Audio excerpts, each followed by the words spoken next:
I'd love to welcome everybody who's decided to come and join us to have a listen of our Circle of Safety series. And this is part two of that series. And it's called Leading the Circle. What are you creating for others? And in this session, we're going to explore how public safety personnel, their leaders, and even informal leaders, peer supporters, and all kinds of other folks, anybody interested basically in leadership in this area, understanding their impact on others' safety, whether it's intentional or not. Now, if you're new here, my name is Michelle, and I'm the main leader for the Haven for First Responders, or the Haven Mental Health and Wellness. And our why is to, and what we imagine, I guess, is that all of our public safety personnel, military members, and their families would wake up feeling connected and anchored with the tools and resources to overcome everyday challenges. Not simple ones, just challenges that come to us every day, whether they're from work or from home. Now, we're going to begin as we do with every session. We're going to do 30 seconds of heart-focused breathing, and this is through HeartMath. What it does is helps us to connect with our heart brain and our heart wisdom, which is way more intelligent than our actual brain. So I invite you to close your eyes if that's comfortable for you, and we will imagine as we take deep breaths, the breath coming in through the heart and or chest area and being released through the heart and or chest area. So here we go.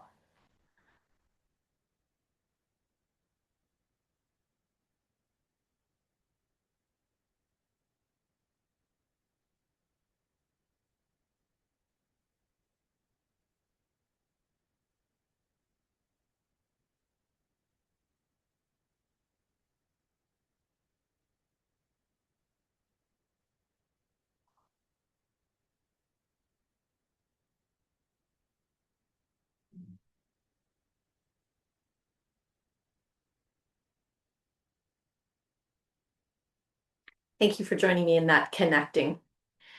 Now, why this is important and how we approach this through what lens we experience the information we're going to share today is really key. So it's important that we understand this is a practical opportunity to look at this, and it's really to inform all of us as leaders, because every single person in this world has the opportunity to be a leader, right? And it really supports many leaders in understanding that they are creating the safety of their people, right? And how they create that safety is key. Because if we aren't aware of our nervous system and how it's reacting in that moment, we could be doing the actual opposite of the intention that we have. Because you don't decide if you are that safe leader, right?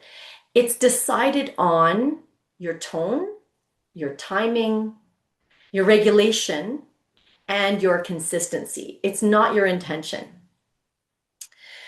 So, what we're doing today is we're going to approach this basically, we shift into today one step further. And it's just that opportunity, right? What are others relying on when they're around us? You may not realize it, but you're a part of somebody else's circle of safety. And that is key. So, as leaders, we have blind spots, right? Most leaders, or many leaders, think that safety comes from policy, procedure, availability, and that open door conversation expectation. And yet, from a biological perspective, Dr. Amy Apigian, as well as Deb Dana, from their brilliant work, remind us that safety is actually determined by nervous system regulation, predictability, and emotional tone. Predictability is that consistency piece. So we can say, listen, I'm here for you, and others will still feel unsafe. Because when we are dysregulated, a dysregulated tone signals threat, whether we believe it that we are feeling threatened or not. If our nervous system is dysregulated, we will be signaling threat to others around us. And inconsistency signals unpredictability. Urgency signals pressure. And our nervous system is what is going to inform all of those around us. So last session, we talked about conditional versus unconditional aspects of safety, and not conditional from, say, a different point of perspective. We're looking at conditional and unconditional from the perspective of, do I have access to that in the moment, no matter where I am? That would be unconditional. Whereas conditional may require tools, certain spaces, perhaps certain people around us. So when we look at that conditional safety, right, that is leader driven. And as leaders, we provide clear expectations, we provide structure, and we provide consistency. We also provide follow through. And without this, teams feel unstable. When we look at our unconditional safety pieces, that's presence driven. And leaders can model this through calm regulation, right? Awareness of our nervous system, non-reactivity under pressure, listening without immediate correction, and deep listening. That comes through the heart brain, by the way. That's why we connect with our heart brain. We can actually set the intention of deep listening as we do our heart-focused breathing. And then also emotional steadiness. Because without this, teams feel unsafe to be human. I listened to this really neat podcast this morning with Simon Sinek and Bob Chapman. I highly recommend it. And Simon explores with Bob the power and opportunity as leaders to create an environment where people feel human, they feel valued. And we're going to dive into this a little bit in our third session. And what that does is, I'll give you an example. Bob Chapman runs a multi-billion-dollar industry, and it's a factory job. And he has come this way because he treats every employee like they are a son or a daughter of his, right? It's not compensation as a paycheck. He treats them as he would want anybody else to treat his own children. It's a really neat podcast if you have the opportunity to listen to it. So where we go in from, say, a critical lens, many of us as leaders provide conditional safety only, and we don't do it on purpose. That's what we were taught. So we say, here's the policy, here's the expectation, perform accordingly, right? And yet without unconditional safety, people comply, maybe, and they don't trust. They may perform, maybe, and they don't speak up. So Bob in his factory actually has the people who are working say at a certain piece of machinery, and he has them go out and do the purchasing of the required replacement machinery that might be needed. And he's written a book called Everybody Matters. Highly recommend that as well. I haven't read it myself, but I'm certainly looking forward to it. It has a lot of reference to public safety personnel organizations. So I think it's a really neat tool to have under our belt. Now, what I want us to consider is the cost of getting this wrong. Because let's be honest here. When leadership lacks regulation, people stop sharing early warning signs. And think about how important those pieces are as nurses, as police officers, as paramedics, as firefighters, as correctional services officers, right? Mistakes get hidden, right? Peer support weakens. Home stress increases because let's be honest, we take our work home with us and our burnout accelerates. And that's how we lose our people.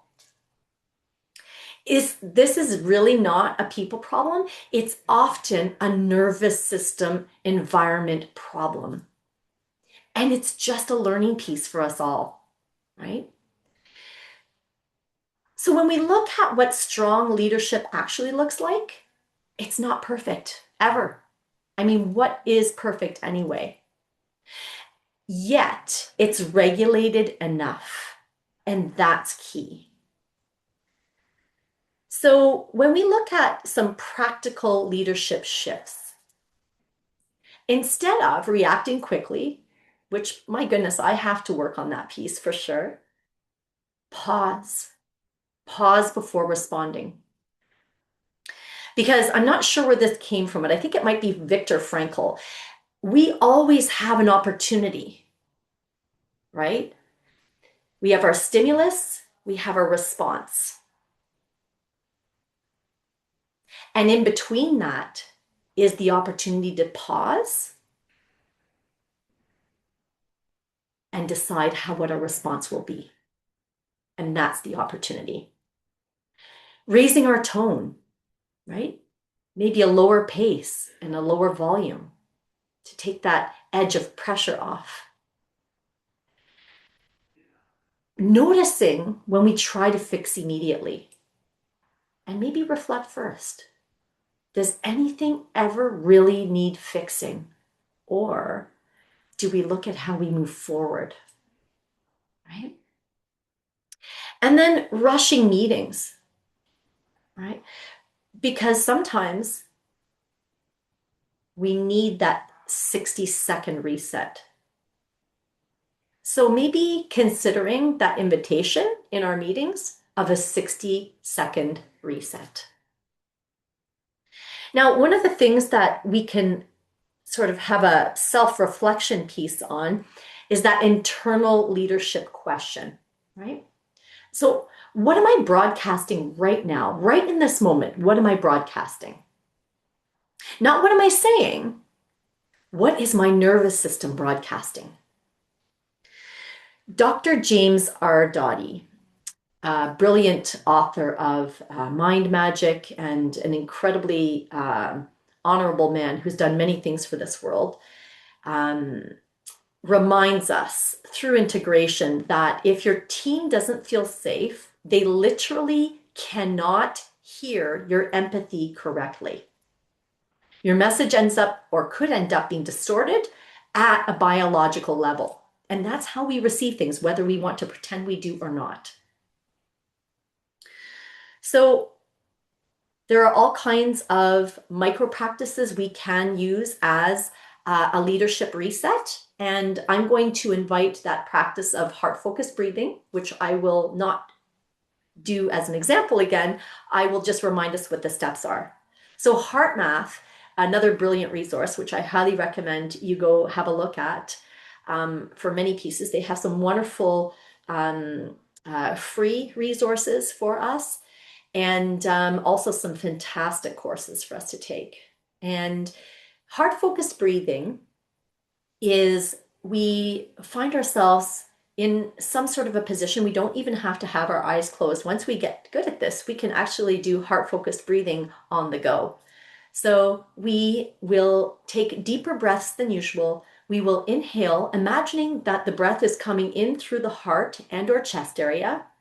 And we will release the breath fully through our heart and or chest area, our imagining piece on that. And if you do that, literally even for 30 seconds, especially as a group, it is incredibly powerful at helping us to reset.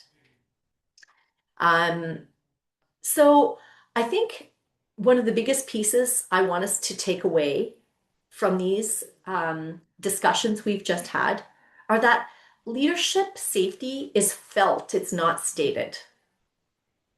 Conditional safety builds structure, and unconditional safety builds trust. Both are required for strong teams. And consistency, folks. Dr. Nick Carlton and his team mentioned that consistency is one of the biggest pieces that causes toxic cultures. I won't say one of the biggest pieces, I'll just say it's a contributing factor, a significant contributing factor to toxic culture, especially in our public safety personnel. So consistent leadership, just to be clear on that. Our nervous system is part of our leadership toolkit. It's one of our main resources, and awareness of that is key. So as we reflect, I invite us to ask ourselves, do people feel safer or more careful when I'm present?